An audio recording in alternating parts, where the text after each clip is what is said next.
છેલ્લા ઘણા લાંબા સમયથી ખાસ કરીને આમ આદમી પાર્ટી અને એમાંય ચૈતરભાઈ વસાવાની વધતી જતી લોકપ્રિયતાથી રઘવાઈ બનેલી ભારતીય જનતા પાર્ટીની સરકાર દ્વારા એનકેન પ્રકારે પાર્ટીને તથા પાર્ટીના નેતાઓને તોડવાની કોશિશો કર્યા કરે છે। આજથી 2 વર્ષ પહેલા ચૈતરભાઈ વસાવા ઉપર ખોટો કેસ કરવામાં આવ્યો।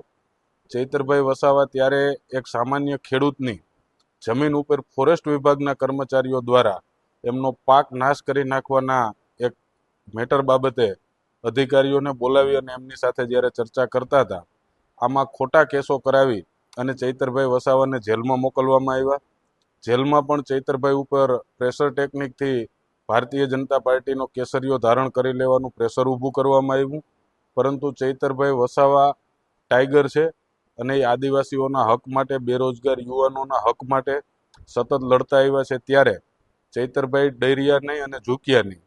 અંતે ભારતીય જનતા પાર્ટી દ્વારા પાછલી જિલ્લા તાલુકાની ચૂંટણીઓમાં પણ જે રિઝલ્ટો આવ્યા એમાં 13 જેટલા તાલુકાઓમાં આમ આદમી પાર્ટીની તાલુકા પંચાયત બની અને નર્મદાના જિલ્લામાં નર્મદા જિલ્લા પંચાયત પણ આમ આદમી પાર્ટીનું શાસન સ્થપાણું। ત્યારે ફરીથી ચૈતરભાઈને ડરાવવા માટે એમનું ધારાસભ્ય પદ જોખમાં એ રીતે બોગસ કેસમાં એમને ફિટ કરી અને આજે ફરીથી એમને જેલ હવાલે કરવામાં આવ્યા છે।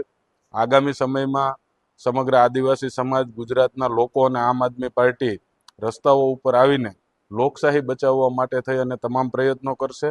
આ કેસમાં પણ કાનૂની પ્રક્રિયાથી કાનૂની રાહે જે કંઈ પણ થઈ શકે તે આ તમામ ઉચ્ચ ન્યાયાલયોમાં જઈ અને ચૈતરભાઈ નિર્દોષ છે અને નિર્દોષ સાબિત થાય એવા તમામ પ્રયત્નો આમ આદમી પાર્ટી દ્વારા કરવામાં આવશે।